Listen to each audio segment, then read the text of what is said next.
రాజన్న సిరిసిల్ల జిల్లా ముస్తాబాద్ మండలం మద్దికుంట గ్రామంలో నలుగురు వ్యక్తులపై నక్క దాడి చేసింది. ఉదయం ఇంటి ముందు పనిచేస్తున్న రాధా అనే మహిళపై దాడి చేసి తీవ్రంగా గాయపరిచింది. ఆమెతో పాటు మరికొందరిపై దాడి చేసింది. గాయపడిన వారిని స్థానిక ప్రభుత్వ ఆసుపత్రికి తరలించారు. దాడి చేసిన నక్కను కొట్టి చంపారు గ్రామస్తులు. పక్కనే ఉన్న అటవీ ప్రాంతం నుంచి ఆహారం కోసం నక్క గ్రామంలోకి వచ్చినట్టు చెబుతున్నారు గ్రామస్తులు.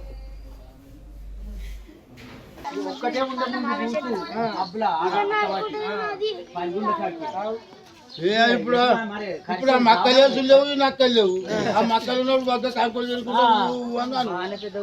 ఎందుకు మబ్బులు కూర్చున్నాయి. రోజు 5:30కు ఏమో వచ్చింది.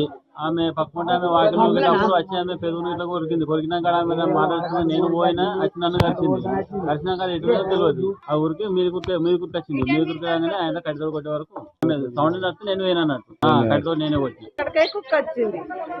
అక్కడికే వస్తే అడి అంటేనే చీపురు కట్ట గుంతుకొచ్చి ఇన్ని కాళ్ళకాడ వేసింది. కాళ్ళకాడ వేసినాక ఇక నేనేం చేసినా ఇక నూకుతే వచ్చింది. ఇక ముఖం అందుకుంది. ముఖం అందుకొని ఇక మొత్తం ఎక్కడ బొండికాయ పట్టిందంటే లావట్టెత్తేసి ఇక ముఖం కడిచినాక బొండికాయ పట్టింది. ఇక ఇవన్నీ కాట్లే